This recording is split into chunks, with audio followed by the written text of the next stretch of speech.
You're listening to From a Certain Point Askew, the only Star Wars podcast to mix fact, fiction, and speculation in our spotchka and not give two blurgs about it. I'm Jason, the Angry Ginger Jedi Guy. I'm broadcasting live from inside Wookiee Poo Studios. I'm not alone on the Skype lines. My partner in crime in this galaxy far, far away, Matt, a.k.a. Darth Mathias. Hello, Jason. Are you disappointed I didn't show up in the episode this week? I can't do Thrawn very well. Oh, is that who that is? Okay. I thought I was being seduced by somebody. No, I was trying to do a Thrawn voice. No Thrawn. No. I got some speculation toward the end about Thrawn. Ooh, I like it. Yeah. I like that shit. If you would like to find our show from a certain point askew.com, on Twitter at FACPA and FACPApod@gmail.com is the email. By the way, I noticed you sold out and got that blue check mark. I did because I wanted to see if my tweets are actually seen more. There's been nothing on Twitter, and I was like, well, it's fucking $8 for the month. Let me just see if there's anything to this. So yeah, did it show up? I looked yesterday, and I didn't see anything, so I was like, whatever. I just saw it today. I just noticed it today. We were DMing, all of a sudden I was like, hey, he's got a blue check mark. Where'd that come from? Yep, I sold out, and I don't give a fuck. Yeah, Jay Big Pants. That's right. That's why I can't spend any more money. I spent $8 on Twitter. Well, you put that over the year. That's $96. Yeah. That's expensive. On the show today, besides my Twitter talk, is we got a question of the week. Sabine-Ezra sitting in a tree. F-U-C-K. The news. Waititi, Levy updates. And we do the Ahsoka episode 5 Shadow Warrior. We got a couple emails in the Maul Bag, and then we've got 2 FACPA Answering Machine voicemails. So I'm excited to get to those. I could bet one of the nutstrolls that I know who sent one of those in. You're probably right. Yeah. All right. All right. Question of the week. If and when Sabine finds Ezra, will love blossom or is she stuck in the friend zone? He did refer to her as a sister, so it could go either way because it's Star Wars after all. This got a lot of action, a lot of bite. People took this a little serious, I think. That seems to be the case. When we get real silly, people respond in a way where they're like, you don't know what the fuck you're talking about. I detect no sarcasm here. I thought maybe I didn't put a smiley face. I should have put an emoticon. You gotta drop emojis every other word when you're talking to these Star Wars people. I mean, sometimes I say the wilder the better, or be funny with it or something. But I assume people understood this was a little bit of tongue in cheek, but maybe not. Max Rebo Experience says they find each other and embrace. She moves in for a kiss, and he pulls back and says, "Did you get my personal holo message?" He continues, "We had such great chemistry, battling the Empire. I'd hate to ruin that if things don't work out." Thrawn walks into the room. "Hey, babe." Ow. Oh, top that, listeners. Pretty good. So hold on, I want Max Rebo to write a whole fan fiction of what's the backstory we have a there? book. Why is he calling Ezra babe? We're on a That's right. book. We're doing a book here. I know. So again, contributions, send them. FACPApod@gmail.com. Yep. We'll write it all. We'll read it. Yes, for sure. Mike Laybourne, gonna hear from him later. Man, you guys should really watch Rebels. I think somebody else says that later, or they said it from the last. I think they may have said it from something else. Anyway, it turns out Ezra is really into Hera. Sabine never watched the rest of the holo, where Ezra is asking how Hera is. How's she looking? Is she seeing anyone new? Yeah. Last I left her, she was single. Exactly. He knows she's available. He'll help raise that kid. He also says #no more censorship. You'll find out more about that in a minute. I'm already on board with it. Ro from the Scarif Scuttlebutt podcast says, sometimes this friendship is stronger than romantic love. Let's just leave it like that. And then he had a little gif of the Spice Girls singing Friendship Never Ends. Thanks, Ro. Is that the same song, If You Want to Be With My Lover, You Got to Get With My Friends? Correct. Yeah. Yes. Okay. So it's a little, it works in both ways. Nin Sage, I think, responded on top of the Ro thing and said, I think A, they were never really shown to be romantic before, *.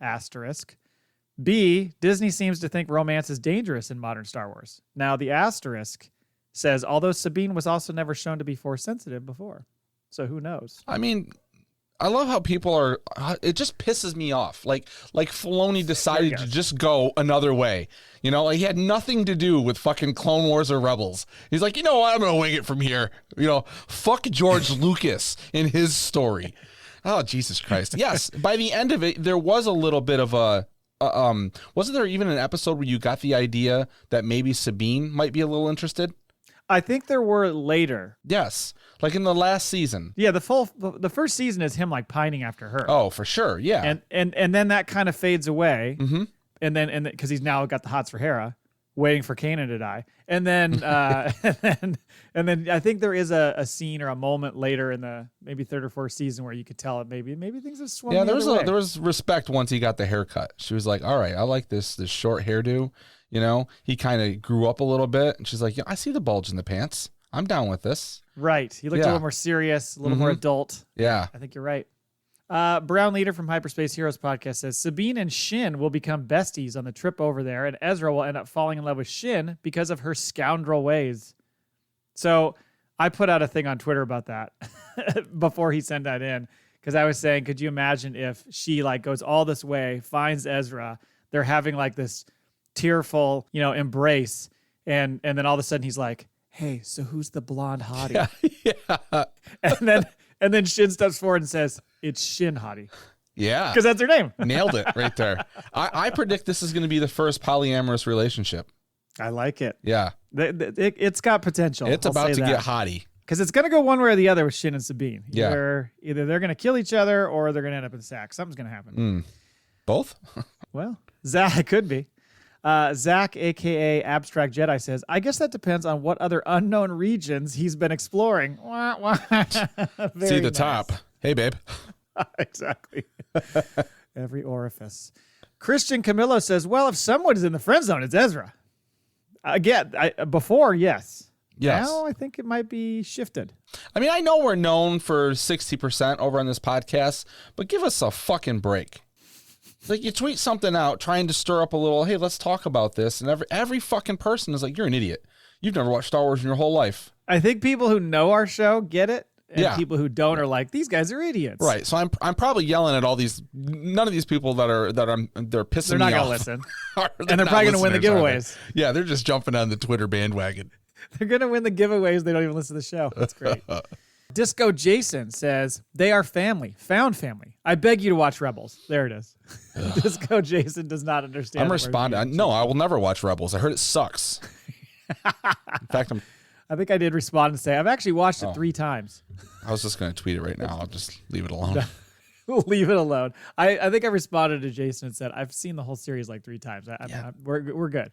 Yeah. Just having fun. We're just asking a question. Yeah, just throwing it out there. Elise Scott says, I believe Sabine will quite possibly be in significant disbelief when and if she actually finds Ezra. I believe they'll definitely find each other. She'll be speechless with emotion. So so she's into it. Or just a family emotion.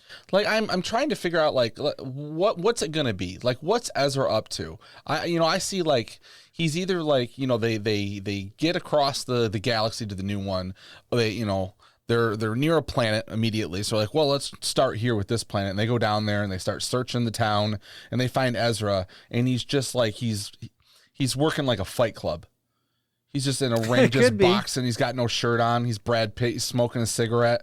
Right. Yeah. I could see him totally being like bearded, just down on his luck, like really cynical. Mm-hmm. He's just, everything's gone. He's just fucking pissed. He's got a tattoo on his back that says, I love my sister, Sabine. Star Wars Wayseeker says, I'd love to see them become a thing. I don't think it's what Dave wants, but I think it'd be incredible. Well, if Dave doesn't want it, it ain't going to happen. I think it's going to be a bit of a tease. Because, I mean, I think things are going to change a little bit, at least with Ahsoka and relationships, right? Because I can see Sabine still, if she goes the Jedi way, which seems to be what everyone doesn't want or understand or like because of the past. But I also think Ezra will end up training Jason. Yeah, that could be. So it's just going to be one big family fuck fest. He's going to train Jason for the sake of winning over Hera. Yeah. Yeah. He's like, you had your chance, Sabine. Exactly. Now I'm your stepdaddy, figuratively. Oh. JD Fish from the Blue Milk Cafe podcast says, I guess I can ask a question. He sent this in before the episode came out. Okay. He said, I guess I can ask a question, but of course I won't have seen the episode yet. Bad English, I know. Wow. What are your thoughts about Anakin? Can't believe it turned out to be Palpatine. Oh, good try, JD. That'd have been awesome. Thank you, everybody, for sending in your answers to our question of the week. Appreciate it. We're going to tell JD Fish our thoughts about Anakin in a few minutes. We are. And I think, so from now on, my question of the week, I'll just make sure I put like a big alert siren that says sarcasm. Yes. All right, news. With the strikes going on, news has been a little bleak these days. There's not really much to report. The only thing you get news for is like the current show, which we're going to talk about that stuff later. So there's not really a whole lot there. But they did have the Toronto International Film Festival. Again, I don't quite understand the parameters of the strike. Maybe it's because they're not promoting a specific project, so it's okay. And there's certain studios that are allowed to have been allowed to promote, and the people that have worked on those movies under those studios, or a lot of them are independent. I see. Okay, maybe that's what it is then. Yeah. That makes more sense. So Taika Waititi got up to present an award to Shawn Levy, and he's speaking of being tongue in cheek. Yeah, he says about Levy, Taika. Once he's had his way with the Deadpool franchise, like a cruel and indiscriminate virus, he'll move on to another and another and another, and then eventually probably Star Wars. And unlike me, maybe this guy manages to finish the script for that. Yeah. He kind of almost paused, like to look around, like anybody get that? Anybody get that reference? He's just fucking with us.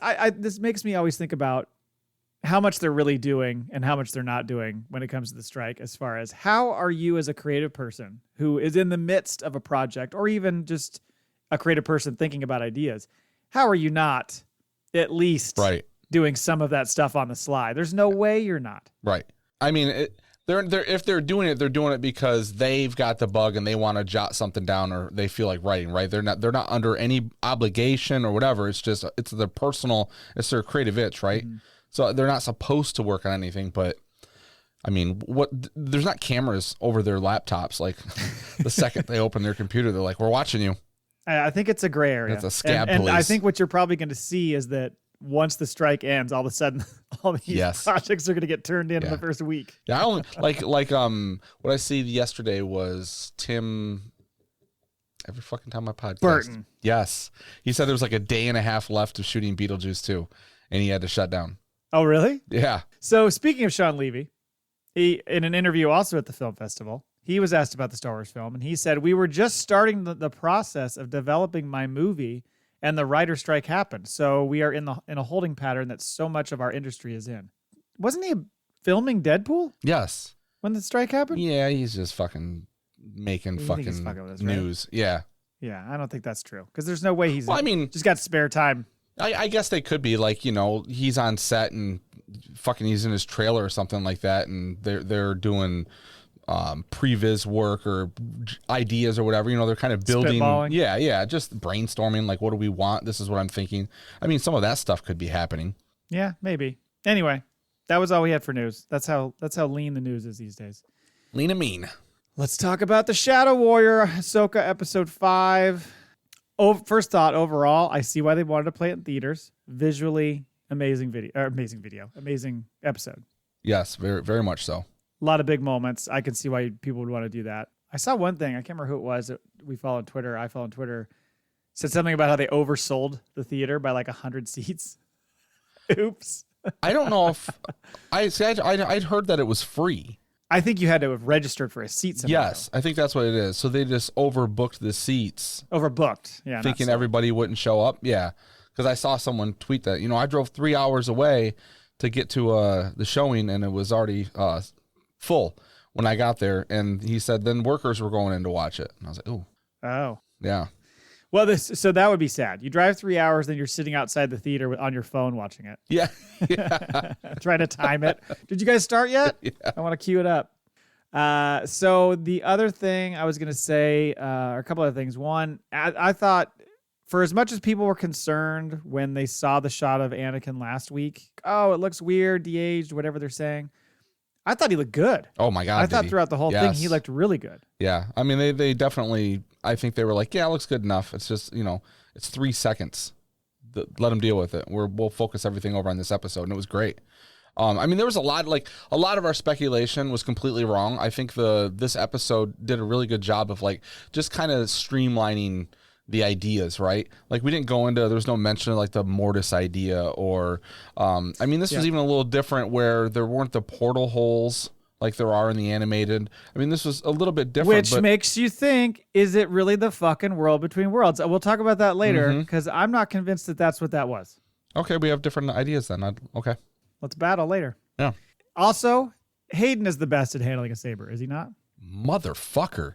I was watching that and I was like, this dude is the reason why he is the best. Like, wow. And did you notice he did the one move, like, behind his back and does the spin and, like, yeah, you know? That's his patented move. Yeah. I was like, it's like the most unnecessary move ever, by the way. He's showboating. Doesn't do anything. But he's so fast. Oh, I loved it. Yeah, I thought the second time I watched it, I was like, man, I mean, they really, I think the lightsaber fights have been good enough for the show, right? I mean, I've liked them, but this was like, felt like there was some force and some weight behind it. Like they really trained for this one.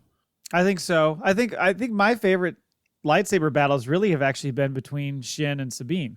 Yeah. So far. Yeah. Okay. Until this, I'm saying. Yeah, it was intense. And I'll be honest, no Baylan and Shin this week. I didn't like it. I've grown to really like those characters, and I really missed them this week. I was like, fuck, I know they can't show them. And we talked about this last week. Yeah. I said, I don't know what you're going to show for them. Are they really going to show them go somewhere or whatever? But then I thought, what else would they cut to while they're doing all the Anakin Ahsoka stuff? Right. Little did I realize it was going to be the rescue mission essentially for Ahsoka. So I did miss those two. But I did too. Any other overall thoughts before we jump into the rundown? I'm sure they'll come out while we talk. Okay. I did take a quick peek at peek behind the scenes for everybody else. We have a document that we do for every episode, and I do my notes in a separate document, but every now and again I go back and look really quickly right before we record. Yeah. I see all your notes. And they're hilarious. I did notes. Yeah, I had some stuff. You get some good notes this time. Well, there's a lot to fucking unpack here. Right. So we open with Hera coming out of the ghost next to Stonehenge, and I'm going to say it again. Can we get rid of her stupid little cap gun? I've always hated her weapon. She needs a better blaster. It's the most like pathetic little thing. It's like it's almost as bad as the guns those mod kids had in Book of Boba Fett. They're just like let's pack a little more punch. You're a fucking general. I don't know. I mean, she hasn't even shot the damn weapon in the series yet, right?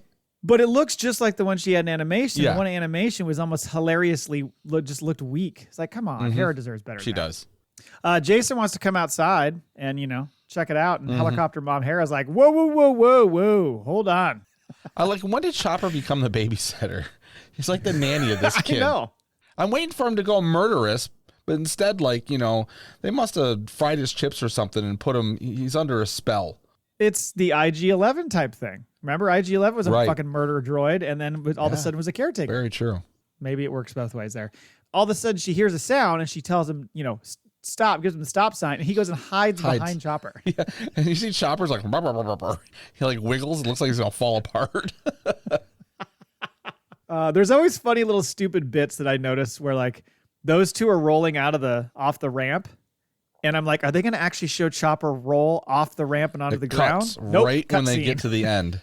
And it almost looks like they stop as it goes to pan or whatever it does. And then the next shot, it comes back to them and they're walking on the...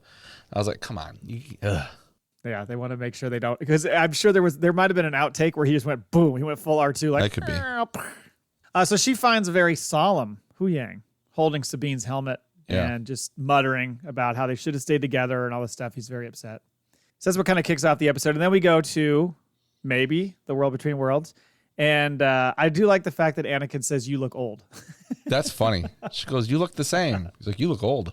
And she said, she's very, like, understandably confused as to what the fuck is happening. She doesn't understand why she's looking at him. She doesn't understand what happened. She kind of doesn't even remember how she got here. And then he's like, well, you lost a fight. He's like, trust me. Yeah.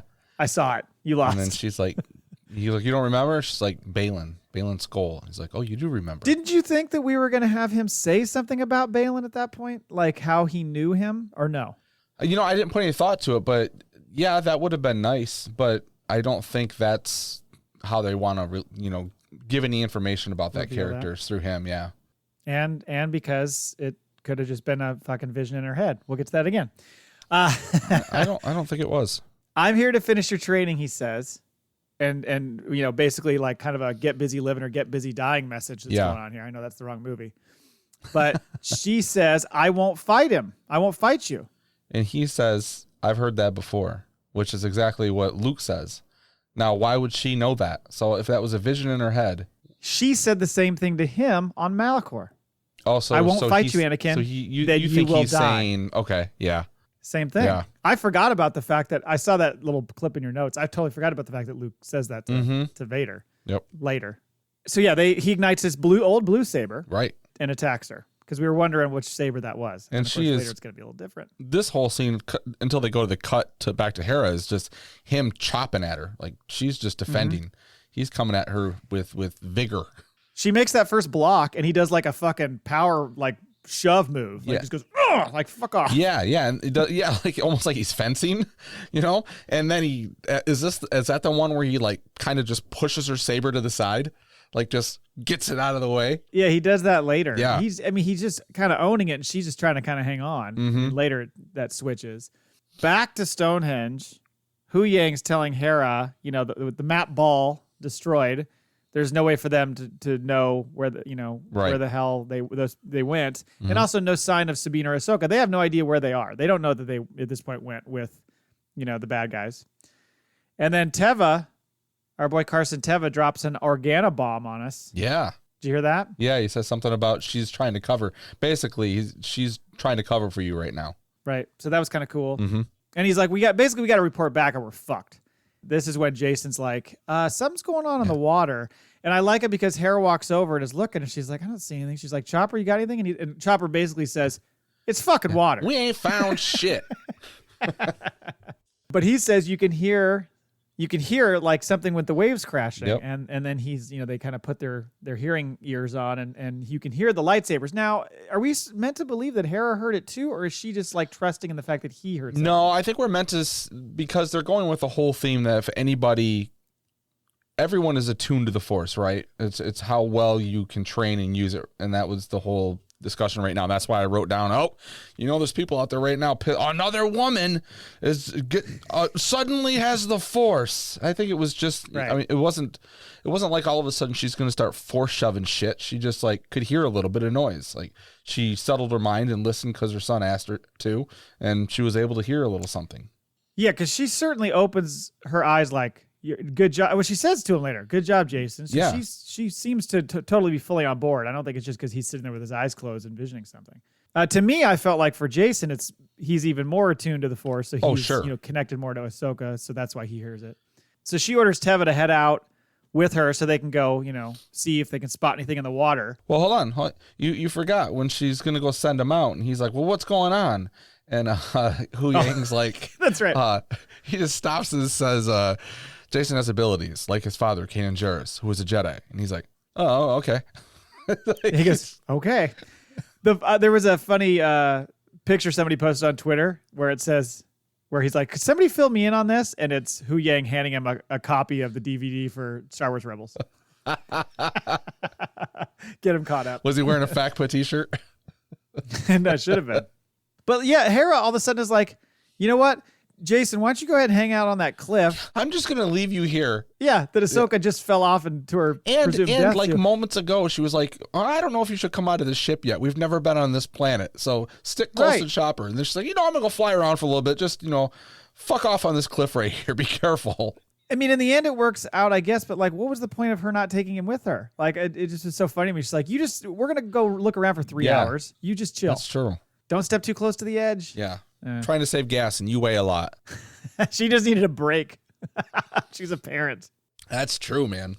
So back to Ahsoka and Anakin, and they're just, still going out with the sabers, and she does this like sweet little spin kick move and just kicks him right in the face. Yep. Which I thought was cool. And he just kind of smiles, and she's like, what'd she say? She says something like, it's not like, is that all you got? But she says like, yeah, it was something. Do you have anything to teach me or something? Yeah. He goes, I haven't taught you everything. And he fucking like, whatever you want to call that. He cut out the imaginary catwalk they're on or whatever. She fucking dive bombs to the ground and all of a sudden wakes up, and it's 30 years ago in the Clone Wars, and their mission on Ryloth, presumably, because you see the Twi'leks and stuff. But now it's little Ahsoka. Yes. Now I didn't realize it was little Ahsoka because when she's on all fours and kind of picks herself up, and she's far enough back, so when she starts approaching, I'm like, oh shit, You know, I mean, we read that there was a casting that there was going to be, but I thought the way that they framed it and shot it and let her come into it to realize, oh, that was a really cool thing. It was cool. I thought once she stood up, I went, oh, is this the younger Ahsoka? Like, that's when I kind of realized it. But at first you just thought it was her. Yeah. And there was a cool effect with the clone troopers running behind her out of the smoke. Yes. You know, all the aesthetic there for that whole thing I thought was done really well. He looks awesome. His hair has never looked better. He's got that 2-in-1 Pert Plus shampoo. It's kind of a hockey haircut. I like it. Okay, it is, and it's a nice throwback to early Clone Wars because it's definitely the hairstyle he had. And she asks, you know, why they're on like one of their first missions together. She says, "I don't understand." And he said, "That's your problem." So you're trying to kind of figure out what exactly is happening here. It's in her mind. She's gone back in time to her younger self. But he's there and he's talking to her as if he knows exactly what's going on the whole way, right? It's not just him in the moment, right? Like, she's not talking to Anakin of 30 years ago. She's talking to... No, she's talking to... this is Anakin who's dead. So you think this is the real Anakin 30 years ago at the time and she's in her own... No. But I think this is Anakin as a Force ghost. The guide, essentially. Yeah, because when we get to it, he's been Vader. He's aware of it. You know, that was a part of him. It's not all of him. He even says that. You know, this does work really well as like the duality of it, because either way, whether you want to say that they're in the world between worlds or not, the information is all there. But right. My version of it is he's tuned in enough to where he can show up and teach her this lesson. Well, and it makes more sense too when you get to the second sequence when he's like, I've never been to this battle before. Yes. So he's obviously aware of something. Yeah, I mean, so they fight their way forward. It's a cool scene. She's got her old green saber. And then it ends with her like comforting this clone trooper. Right. You kind of see her connection that eventually forms. Like, that's one of the things with Ahsoka. She was so connected to these troopers and had such empathy for them. And also that's where you see the guilt.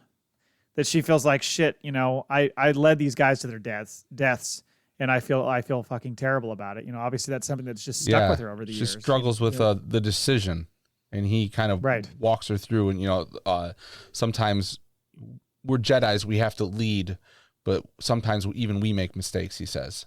And, you know, I think this works really well at like him clearing her conscience, because she has a few issues that she's trying to work through here. Yes, and as we'll see eventually, she does kind of work through them. I guess, you know, hey, therapy is important, people. Yeah. And she comes out and a whole new woman on the other side. So she questions, you know, why, like what she's being trained for, and that's when Anakin's like, hey, you know, the times call for you to be trained as a soldier. That's just where we are. We're in a war. Yeah. What's he say? He says, when I trained, it was during a time of peace. And then now that you're training, keepers of the peace. It's a time of war. And I think that's one of her big struggles, is she doesn't know how to carry on like her legacy or the legacy of Jedi when she thinks all it is for fighting, because that's what she was trained for, right? And it doesn't seem to be the type of person that she is. And I think that shows why she was so reluctant to train both Sabine and Grogu. Absolutely. Because her question is that all I'll have to teach my own Padawan? Yes, yeah. How to fight. Right. And so that just explains exactly why the timeline is interesting, because essentially what it is she started doing it with Sabine and for whatever reason decided not to anymore. So by the time she meets Grogu, she's like, I've already tried this. It didn't work. I'm not doing this. I can't be your teacher. You know, it's like she's sworn off being a teacher. Yeah. And now, like, after seeing this, I think we know the answer for Sabine. It was all Ahsoka. It was her not being able to commit to that. Right. Yeah, she really quit on Sabine more than vice versa. Right. And she said, what if I want to stop fighting? And he said, then you'll die. Like, okay. Well, I like when he says, do you even want a Padawan?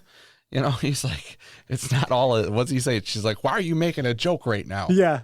You know, he's like, well, what would you want me to do? Be serious? I think it calls for it. And man, the dialogue is so, like, everything has like a dual meaning to it.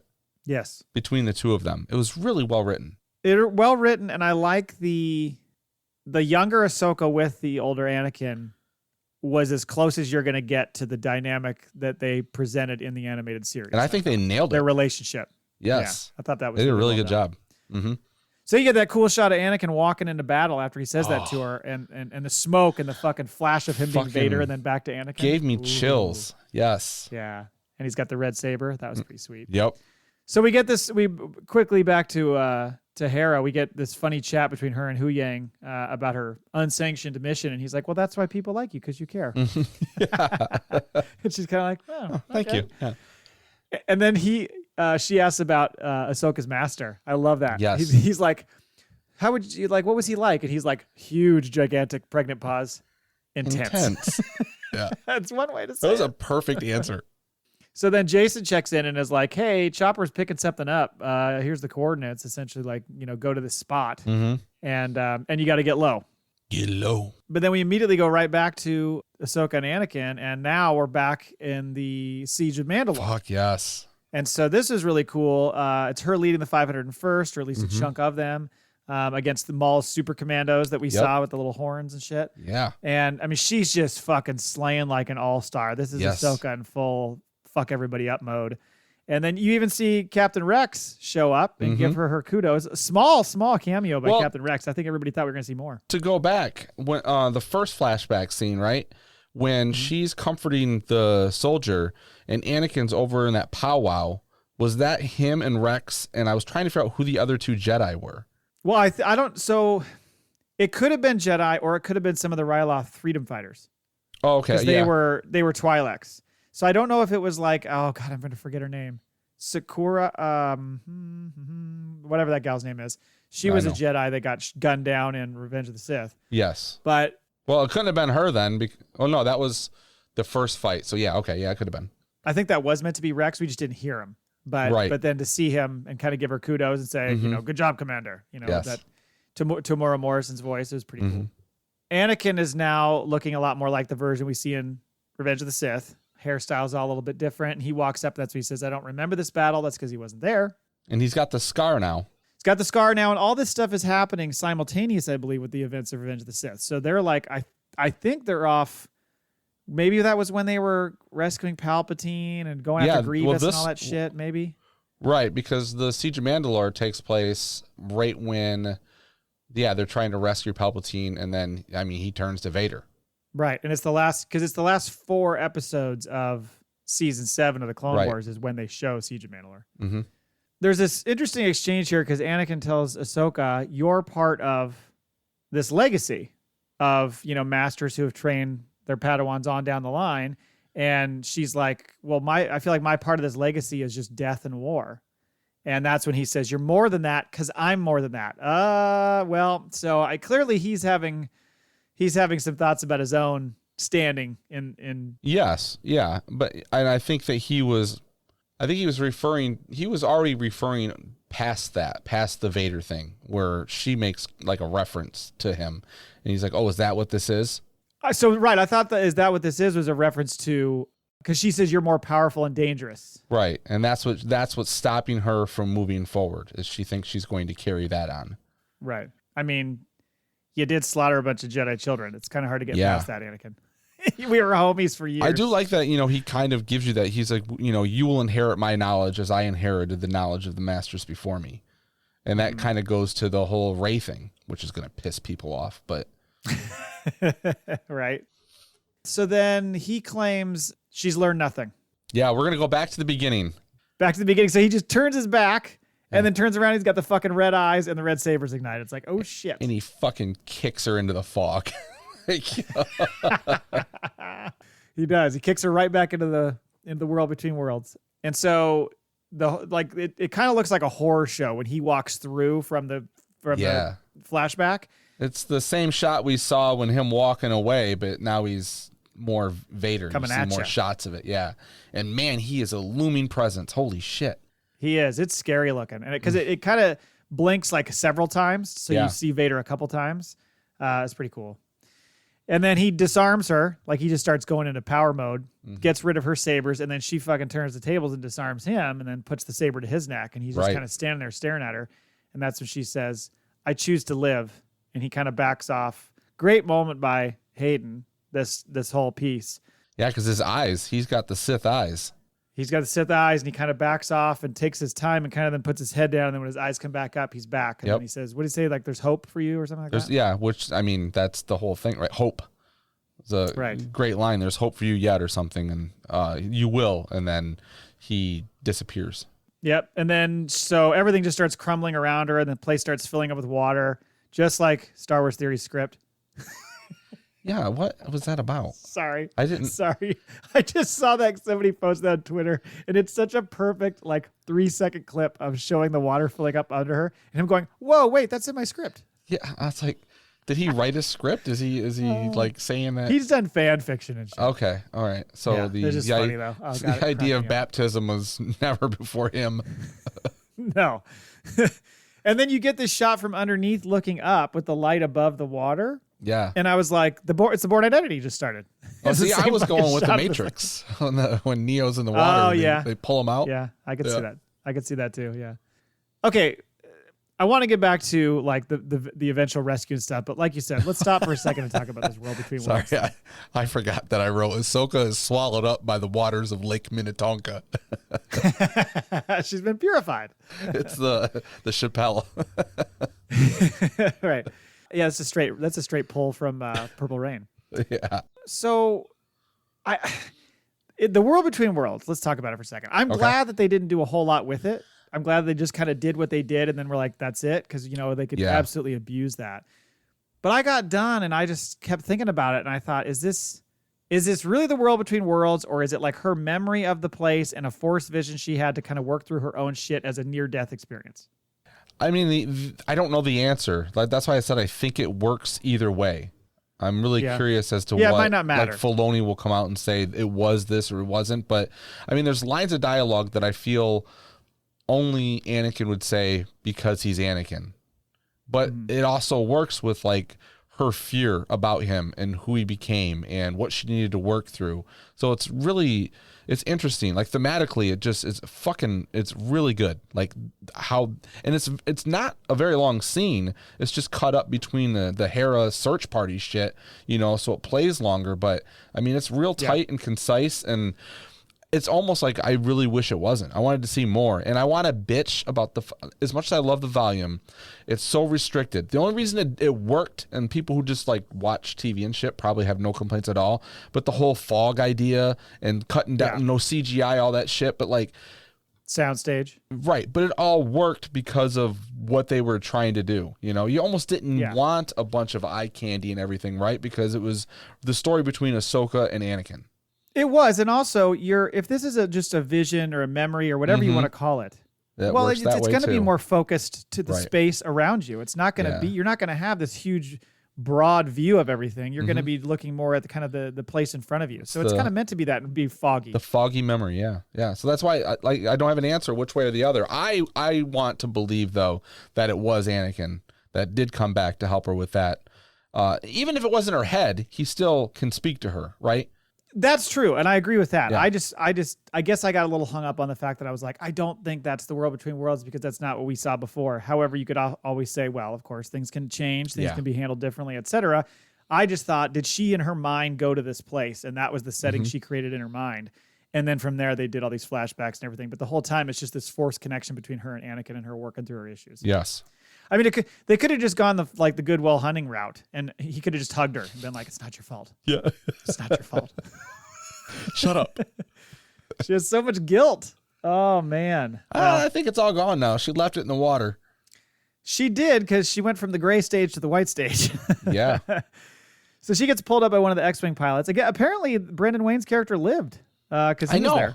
I saw that. Yeah. So I guess a couple of them lived. So yeah, she gets pulled out. Eventually, she wakes up on the ship. Was I the only one who was looking at her when she woke up, going, "Has her hairline or whatever you want to call that always look like that? What's weird here? Something's different." I was caught off too. It was. There's something wrong. I couldn't place it at first. Yeah, and then once she gets the tiara thinger back on, whatever, right. Then I was like, okay, that makes sense. The crown, whatever. Hu Yang informs her that she was saved by Jason, essentially.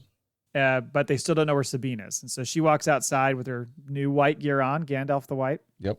Hera asks her where Sabine is, and she uses the busted map ball and does the old Force Echo trick to kind of get an idea of what happened. And she's like, Sabine's with them. They took her. And so and then you get this funny exchange with Hu Yang and Jason where Hera's like, yes, why don't you go get on that starship? It's a Jedi starship. And he's like, what does he say? Jason says, have you trained Jedis? Yes. Can you train me? No. Yeah, no. And then you know how to make a saber? Do you know how to make a saber? Yes. Should we show me how to do it? No. Did you notice the big thing, the difference? Like if you look back, she was hell-bent on finding Thrawn every episode. Yeah. And now she's like, there was no mention of Thrawn. Switched. Yeah, it was. That's a good point. We need to find Sabine. You're right, because even in her conversations with Sabine, even though Sabine was with her at the time, she wasn't about Ezra either. Right. I mean, she was kind of like, that's a nice, she was byproduct. So trained as a soldier to stop the next war. Yeah. And now she's learning how to love, Jay. And she's filled with hope. I like it. Like she seems a little bit more animated. Her face, she's a little, she's got a lot of weight is off her shoulders. Yes, because and that was, I think, something that a lot of people said about her character the first half of the season was they just felt like she was wooden. Yes. And I just thought it was because she was just kind of this controlled, not too high, not too low kind of Jedi type vibe. But in the end, it was really just all this weight of the world that was holding her down from being okay. That's when Teva informs Hera that the fleet is coming. The fleet is coming. What's he say? I don't think they're coming to help. Coming to help. Yeah, he's got some good lines in this whole sequence. He's like tells Ahsoka Hera tells Ahsoka, let's go talk to him. You find a way for us to get to Sabine. And that's when we see her look up and see the Purrgil flying overhead. And I knew that was going to be the way that they were going to have to do it. Like I figured that it was going to have to be something with the Purrgil was the only possible way that they were going to be able to. I saw someone post that today. It was like, I was right. I knew it was. I was like, what do you mean? They've been fucking like teasing the Purrgil since Mandalorian season 3. Could you imagine if they weren't involved? They were just like, no, they're just there. That was just the jumping off point. We just wanted to show them in the sky. We thought they were cool. I just thought it was like, are they going to do the lasso trick around the neck, or how they gonna ride those Purrgils? Yeah, that I didn't know. It was really cool what they did too. Yeah, it was cool. Now we get this exchange with Hera and your gal Mon, and she is kind of putting her in her place and informing her essentially, I can't do shit. Yeah, my hands are tied with the Senate. You know why they're tied, huh? And you're probably gonna get like court-martialed, just so you know. Right. Yeah. Like you're fucked. Heads up. Goodbye. Shut up, hologram. I don't know you. Yeah. I don't know you. So, Jason Mothma, is Mon just a useless bureaucrat? Or is she only having to do what she has to do to keep her power position and kind of play both? I think there's a little bit of that, but also I don't think she's trying to be the almighty powerful, right? Like she's letting people make choices and she's not getting in the way, so it's a democracy. Right. Yeah. So yeah, the new Ahsoka, all fucking zen and shit, just saunters into the cockpit and is like, I know how to find Sabine. I mean, she looks like she's smoked like 3 joints. Yeah. She's just like, I got it, guys. I figured it out. Do you have any Cheetos? So they head out to the Purrgil, and Ahsoka walks out on the top of the ship and communicates with one of the big ones. And meanwhile, the fleet arrives, and we get this just comedy act where Teva's trying to hold him off and like do like a who's on first routine or something, just to try to delay them. Well, I got to check with the boss here and see if we can let you pass. Look, we're on the same side here. All right, fine, I'll tell you, but you're not going to believe me. He identifies himself, by the way, as Teva from Adelphi Base, which is where he is in Mandalorian. Yeah. So I thought that was kind of cool. Little shout out. Well, here's my prediction is Hera's going to get demoted and end up on that base. Oh, that's cool. I like that idea. Mm-hmm. Because he could totally like have her under. Yeah, and then she meets up with Zeb again. Exactly. Let's put them in the same room. They need to. Ahsoka convinces the Purrgil to give him a lift, and it opens its mouth, and they fly right in and land. And that's when she says, she's like, he goes, so this is going to take us to where Sabine is? She's like, I don't know. Yeah. Yeah. But that right there is totally something she wouldn't have done before. She's putting faith in the process and trusting it. She's not worrying about it. She says, he says it could go anywhere. And she said, that's better than going nowhere. Mm-hmm. The funny thing is she doesn't know how they're going to get out of that mouth. What goes in comes out where? No. They're not. He's not just going to lay his tongue out, let them sneak out. No. Sorry, guys. So then the Purgle make their way into space, and they fly right through the fleet. That was kind of cool, going right over the ships. Yeah. And Ahsoka tells her, "I'll find them, I promise." And they make the jump. Boom. Which thematically lines up with the end of Rebels. The way it's shot, the way it looks, what happens. Right. Now, prediction. Mm-hmm. This is all you see. The last 3 episodes are 1 episode of Mandalorian and 2 episodes of the Book of Boba Fett. They just leave it on the cliffhanger. Make like a casual reference. Just like to it. Book of Boba Fett, the episode, the last 2 before the finale were Mandalorian episodes. Right, it switched to him. Yeah. Oh my God, could you imagine if all of a sudden the Mandalorian I just showed want up? to watch the internet fucking burn down if it opens up with a similar shot of like the Mandalorian in the freezer, but it's Boba Fett doing something. Oh my fucking God. Cole will lose his mind. Oh. We got 3 episodes to go, and I mean, they have to go to the nether regions or whatever you want to call them, the other galaxy. Let's call it the nether regions. I like it. The nether regions.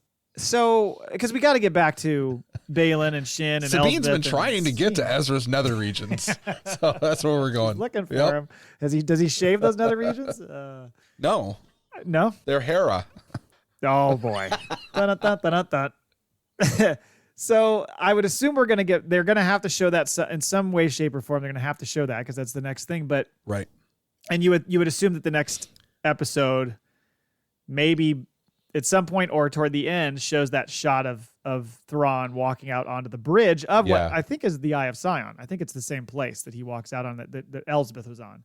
I think we're going to get a bad guy heavy episode. Yeah. That would be good. Mm-hmm. But I don't know how the fuck they're going to go in there and get him out. I mean, and you would think that they're probably not going to show Hera for a while. What's the point of showing them? Yeah, I don't think we're going to see Hera until they come back, if they come back this season. Right. And I still don't think they're going to show Ezra. You do? Or no? I think, well, we're going to see Thrawn before we do Ezra, I think. But for sure. I think that we're going to have to see like some kind of reveal, right? Yeah. Something, I think, by the last episode. But maybe not. Maybe it'll be like we talked about before. He's just going to be like this totally destroyed. He's going to be like Thor in Endgame. He's just going to be like fat and fucking disgusting, drinking beers like crazy, hanging out with a bunch of Ithorians. Just playing video games and talking shit. He's Noob 69. Is that who Thor is playing video games against? He's like, I don't know who you are. That's right. He's talking to him on the microphone. Yeah, he's shit talking to him. It's wide open to do kind of what you want to do here. It's just that I can't even visualize what this new space is going to look like, where they're going to be, how they're going to get Thrawn, what he's going to be doing when they get it. Like all that stuff is so interesting to figure out like exactly how they're going to play that out. I can't fucking wait to see it. And I'm curious as if they're going to come back or if they don't come back until the end of the season, because something's got to be introduced to carry the show into another season, right? It's not just Thrawn comes back. I mean, sure, there's the whole let's build up the fucking empire again, but that's not for a decade at least, right? Until they build up strength enough to start taking over, become the New World Order. Right, the New World Order. Yeah. First Order. Yeah. Yeah. Maybe they do come back and shit starts happening, and then the final part of the episode is like, who's that? What's that ship coming in? It's with the Purgles. Who is that? Fucking Ezra. Oh, you think he comes back on his own? With the Purgle at the end, like on his own, but they don't know who it is at first. I don't know, because like, wouldn't he have come back already? So it's interesting to be like, why the fuck have they not come back? Or at least Ezra knew how to work the Purgle to escape, right? So why wasn't he able to come back yet? Well, because it's like if you call an elevator and you're on the 10th floor and it's down on the first floor, you can't go anywhere. So until those Purgles show up, you can't go back. So that's is they only take this trip every decade? What is it? So that there's a lot there. But to go back to like they've got to introduce something. I think possibly we'll spend some time on this other side of the galaxy, because we know like in some of the legends shit, at least, like and you go back further in the Force, there's a lot of different characters, enemies that they could introduce. That could be like there's a big bad whole that Thrawn, slew. Yes. Right, and also like Thrawn, at least in the newer books from what I've seen, I haven't read them, I've just like read about them. He's not really a bad guy. Well, I think he's how would you put it? Because his idea was to come over and take part of the Empire, right? And then use the Empire to go back to help his people. Is that right? I think, see, I don't know that particular part, but I know that his people, there was some enemy they were battling. Yes. Where they are. And so perhaps that's part of the mix. Are we going to see like a full like Blue Man Group? Are we going to see other cheese?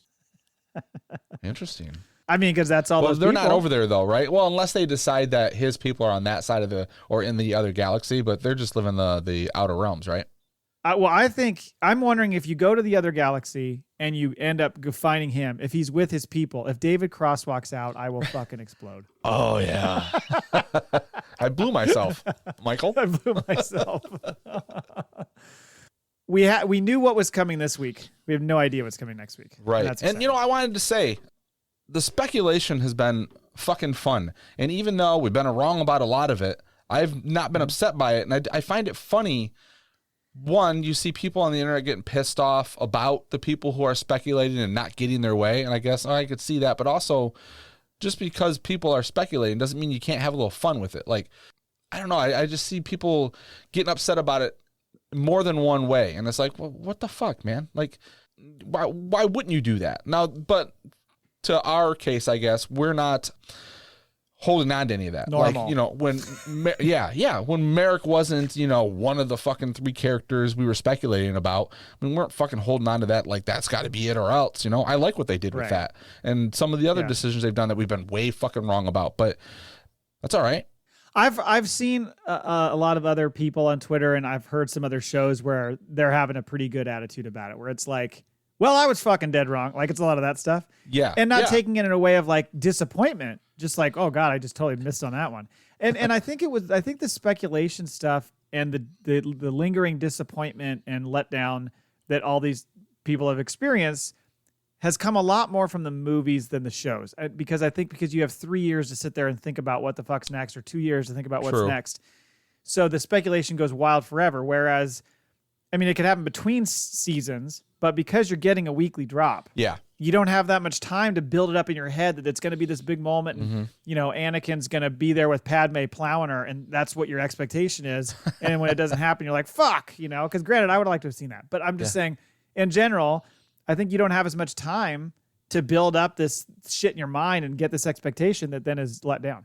Do you think, and this is pure speculation, but that Hayden's going to get a bigger role in season 2 or like just the overall like for Darth Vader's character, or do you think that they'll be doing anything else with him, or is he just happy to do these more than a cameo? I think he's happy to do whatever they want him to do, because I think he likes playing the character, and I think he likes that world, and he does. And I mean, for as much as I struggled with him, especially in the second one, it was a little bit about him, and sometimes he wasn't, you could describe him as being a little wooden. I had a tougher time with him and Padme and their relationship, because it was really hard to really like buy it for me at a lot of times in their their relationship over the time. But now, watching him now, he does a great job. Like, he really knows the character, and I think he's really kind of found his foot with the character, and he acts the shit out of him, and I think it's great. And then when I say he acts the shit out of him, I don't mean he's like going fucking Jim Carrey on it. He just knows how to play that character really well. Yeah. I agree. I don't know. I don't think you would see a full series with him or anything. I don't think they're going to do that. I just know that at one time they were when they were doing the Star Wars story movies, there was a Vader movie in the works, and I was completely against it. I was like, I don't see it. I don't know why. And then after the years of the Marvel Vader comics, which have been really fucking good, the ones that I've read, and then seeing these little teases, I'm kind of warming up to it. Like, I like that. I don't know. I think it works. That's the thing about Vader, though, right? I think it works because you're getting these little pieces. Right. And I mean, people have made this argument over and over again. If you look back at how much he's in those movies in the original trilogy, it's a lot less than you think. Yeah. I think 8 minutes in one of the movies. 8 minutes. Yeah, I think it's the first one. Yeah. He's barely in A New Hope, and so, but the scenes he's in are so commanding, and the whatever, the stank of him is all over that thing. So you're constantly, everybody's worried about him. So I think that works better. Isn't that one of the things they did in Rogue One when they did the reshoots, that they actually pulled out some of the Vader scenes because they wanted it to add more weight. Like when he was there, it was menacing, which really worked at that last scene. Yeah, it did, because the only other scene you get is some people didn't like the "don't choke on your aspirations" line. Some people liked it, some people didn't. But that scene he has with Krennic. But it made sense to have that scene. It was in my script. That was in my script. Might be the title of the episode. So, yes, but I just don't think you want to do a whole series about it. I think he's better in little bits and pieces. I don't think you need, because you had the original trilogy. Like that was Vader. Even if you only used him sparingly at times, I just think you don't need to touch that anymore. All right. You ready for the Maul Bag? Let's do it. Okay, first up, Mike Laybourne. Would you rather fight an Ithorian-sized Anzellan or 30 Anzellan-sized Ithorians? So this is the 100 horses the size of a duck, or a duck the size of a horse. Right. Okay. Could you imagine a little freaking Babu Freak, or Frick? I always say his name wrong. Babu Frick, the size of an Ithorian, like huge Babu Frick. Think about how big their fucking hands would be. Yeah. Oh yeah. Good point, because they have those big hands already. Yeah, they got like big girthy, like the Rock size hands already. So they're gonna be like Hulk gloves. I could see him walking into that cantina. Hey, just like big. Oh man. I think having 30 Anzellan-sized Ithorians would be a fucking adorable, but I don't know about fighting them. Well, I mean, Ithorians don't strike me, no matter the size, commanding. So any size, you're probably going to be able to take a couple out. I think there's one Ithorian Jedi maybe in the Tales of the Jedi stuff, or not Tales of the Jedi, Light of the Jedi, whatever that. What is the fucking High Republic? The news shit. Yeah. There, but otherwise they're like 10 in bar or sitting at a bar. And as the Ithorian historian told us when he came on, they're gardeners. They're very into gardening. Yep. Yeah, they're not brutal fighters. They're either gardening or they're the alcoholics of the Star Wars universe. Right. Yeah. Yeah. So I don't know. What would my answer be? I think I would go with the 30 Anzellan-sized Ithorians just because it would be adorable to watch them try to kill me. Oh, you're so cute. Ow. Ow, that hurts. Right. Email number 2 from the Max Rebo Experience. Great episode. I've not seen most of Clone Wars or Rebels. What? Oh. So it wasn't this big emotional journey, but I'm sure the clone stands were licking their screens. Carson Teva is setting himself up for his own show, and I love it. I don't know if I could do his own show, but I think he could be a big part of a show because he's got great lines. He's funny. I love the actor. The transformation to Ahsoka, the White, needed a "you shall not pass" moment just to put a finer point on it. I think we'll get that when she sees Thrawn trying to escape back home. She going to have that staff with her? Smash it into the ground? I think it's coming. Oh, that's one of the things I wanted to say. She doesn't have her lightsabers anymore. They weren't on her? No, when she fell off the cliff, she chucked them, right? Yeah, but again, if that's a vision, then they were still on her body the whole time in the water. Yeah, but she fell off a cliff holding the lightsabers, taking a fucking damage blow from Balin. I forgot she had it. She only had one in her hand. Okay. Maybe the other one's still there. Maybe she's got I'm thinking she's got 7 or 8 on the wall in her ship. So we might see her with different right. Or we didn't see the staff in the ship, right? But maybe the staff comes from, maybe it's like the key to the city of the town they go to. She knows the guy who can make her a saber, though. Just, Yeah, that's true. She needs to make one. That's true. She's got a guy. I now think that wasn't Anakin. It was he's on board with me a little bit. Right. I now think it wasn't Anakin. It was a manifestation of the Force, like the Vader on Dagobah. Force Ghost Annie wouldn't show up as Vader. Oh, because he's saying he's not a Force ghost. I guess that's... I see the Dagobah thing, because I thought about that too. When she was going through some of that stuff, I thought about like the Luke's experience in the cave and all that. I don't know. My son was telling me some dumb thing the other day about the Dagobah thing and how it's actually an older Luke that went back in time and he actually cuts his head off. I'm like, he cut his own head off then in the fucking cave? Is that what you're going for? He's like, yes, but then there's another Luke. And I'm like, okay, you lost me. You got 3 different Lukes running around. You're creating a multiverse. I don't want to do it. Stop. I don't know how you came up with that. Anyway, like you said, in the end, does it 100% matter what it was that got her to find this peace? Probably not. But at the same time, it would be nice to know what's in Dave Filoni's head. What does he think that I agree. is? Yeah. And if he did an interview, he'd probably tell you it's whatever you think. Right. Cannot wait for next week, he says.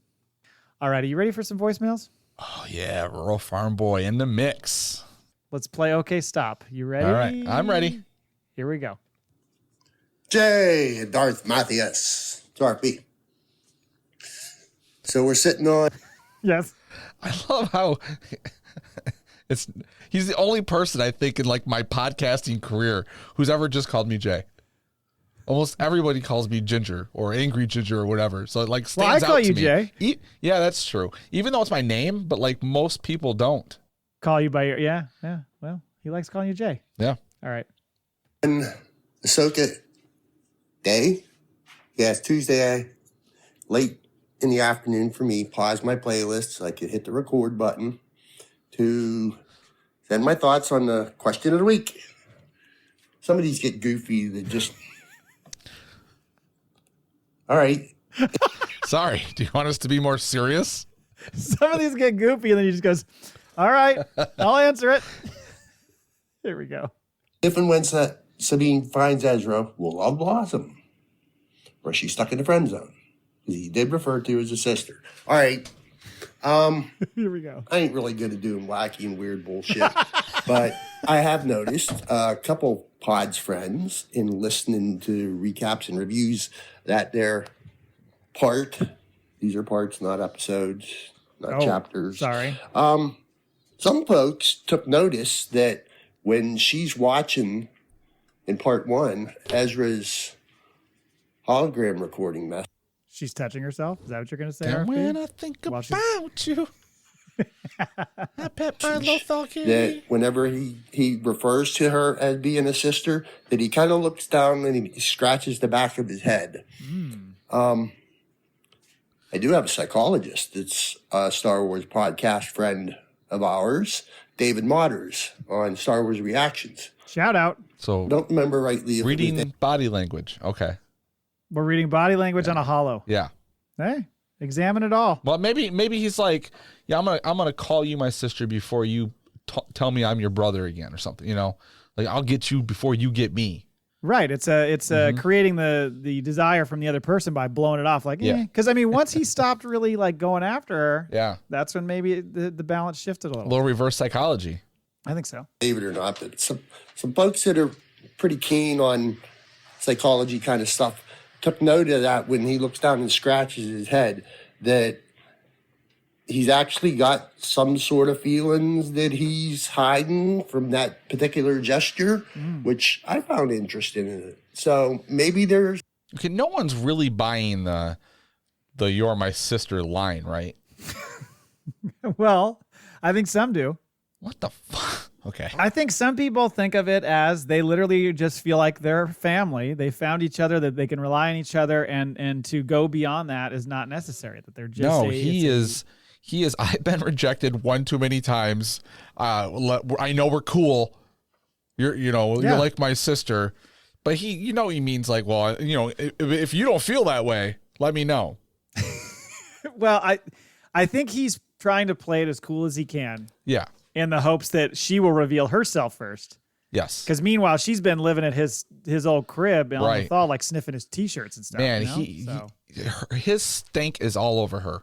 Yeah. She just walked into that tower of like just nothing but Ezra pheromones, and she just can't get him out of his head. He's like, he left just because he knew, you know what, she'll probably go stay there, and like, I'll have this. It's psychological warfare. Yeah. Yeah, it's a long play. She has been trying on those stormtrooper helmets he's been collecting and stuff. Like, it smells like his cologne. All right. Something tied to it in that sort of way. Because, everybody discussed it previous. When Rebels started, he was kind of had eyes for the girl. And then things kind of went down the middle, more or less. So that's all I... What if he's married with children? Oh no! So she shows up and he's like, "This, I'd like to introduce you to my wife." Yeah, like I wasn't coming home type of thing, Like, what was I supposed to do? She's like, you were supposed to wait for me. He's like, but you're my sister. Right. I said that specifically in the holo. Remember? He's like, I don't want to come back. It's nice here. Like he's got like a real home, you know, like pictures on the wall. Like they actually decorate their fucking surroundings in this galaxy. Yeah. Have you seen this place? It's pretty fucking great. You should stay if you want. I can hook you up with a guy. You know? He's the mayor of the town. He's got everything going for him. Thrawn's in jail. Maybe that's what it is. He's going to introduce her to his best friend. I think you guys would make a great couple. She's like, oh, come on, man. But seriously, how's Hera? No, just kidding. Got for question of the week. And looking forward to Yuns are going to probably be among the first. I hope so. That starts dropping part 5 recaps, reviews, Star Wars Sessions boys, Yuns, Explore the Force. Looking forward to all the reviews. Lots of shout outs. Because now my playlist looking pretty damn healthy until Ahsoka ends, and then hopefully folks don't go taking a break because I need someone talking Star Wars in my ears, please. That's what I got, boys. Looking forward to part 5 review from Yuns. And everybody, give me. It's like World's afraid to be alone. Love you, boys. May the Force be with you. See you later. You're almost afraid to what? He's afraid to be alone. He can't be with his own thoughts. He's like, well, I think it's probably because he watches this shit, and then he's like, I need every possible angle of how this might be interpreted because he's a student of Star Wars. Well, that podunk town he lives in, you know, he's probably the only person in town that's got a TV, so he can't talk Star Wars to anybody. Thank you, RFB. Thank you. Lovely. Next is going to be Mike Laybourne. Are you ready for this?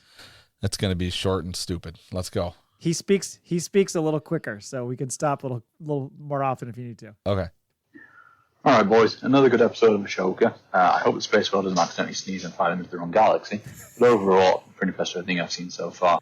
Did you hear what he said? He said, I hope the Space Whale doesn't sneeze and blow them into another galaxy. Oh, that's what he said. Okay. I'm getting like every other word. It's hard. He's got the accent. He speaks quickly, and the audio is always a little shit. Right. It's like, a little. Let's get a microphone for you, Mike. Let's send that over. Maybe that's what we should give him the giveaway. His own mic. But I got to ask, though. Since when did the C in FACPA stand for censorship, or cancel culture, or even conspiracy? And you know what the fuck I'm talking about. So he's mad because he sent in a Maul Bag last week, and he sent a question of the week answer in, and apparently I forgot to put them in the show. So he's saying he's been censored? Yeah. I had nothing to do with it, Laybourne. I'm talking about. Nothing. No, this is good. This gets good. I've heard this once before. Hold on. You guys should be like Ezra's parents, broadcasting hope to the rest of us. We're not censoring or controlling with propaganda like the Empire, or even worse, the Republican Party. Free speech is a vital right, and Neighbor Cole is in prison right now building parts for Trump's Death Star because he fought for free speech, prohibitively expensive healthcare, and the right to own stupid automatic weapons by storming the Capitol on January 6th. He's in jail right now, Cole. Yeah. Building parts for Trump's Death Star. Oh, that was fucking funny. I love the fact that Cole is gone, long gone, a year ago. Yeah, I know. And the rivalry lives on. I feel like I have to defend him, though. Like, I'm just, but we'll let him have his jump thing. in there. Well, you can say what you want. He's a Republican, but he's very, very about free speech. Oh, so, okay. He doesn't like the censorship. Yeah, he's not a big Trump fan either. He's more of a, what'd you call it? Libertarian. Sure. Like let us do what we want to do. Yeah. No restrictive laws. No. Well, I don't think so. No, there's some things in there. He's very much against like the government having a say in their hand and everything. Yeah. Okay. Yeah. Well. Don't be Fox News. Be Ezra's parents, but not dead. Maybe Paul's. Oh, it cut off. Damn it! I hate how it cuts off. Did he say not dad? He said don't be Fox News. Be Ezra's parents because they used to broadcast. He said except for not dead. Oh, I thought he said dad. Okay, dead. No, because Cole doesn't have his dad, so I thought he was making. Oh God, that would be a dig. Ouch! No, I don't think he knows that or said anything about that. Woo, God, that digs deep. Oh, you got to play that for Cole. I don't know if he still listens to the show. I think he does every once in a while. Does he? Yeah. Thank you, Mike. Very funny. Yes. Slow down with your speech, just a little slower. I love the okay stops. These becoming my favorite. That and the chopper segments that we've done so many of. I got to do it again. I know. I thought about it this week, and I just I don't know if I have it in me. Maybe I should do a different accent, not Italian every time. Like a German next time. Yeah. Yes. I should do that. Maybe German I'll do like a Werner Herzog. Yes. Okay. I like that. All right, everybody, this is the end. We'll see you next week for episode 6. Thank you so much for listening. Until next time. Laugh it up, fuzzballs. We have spoken.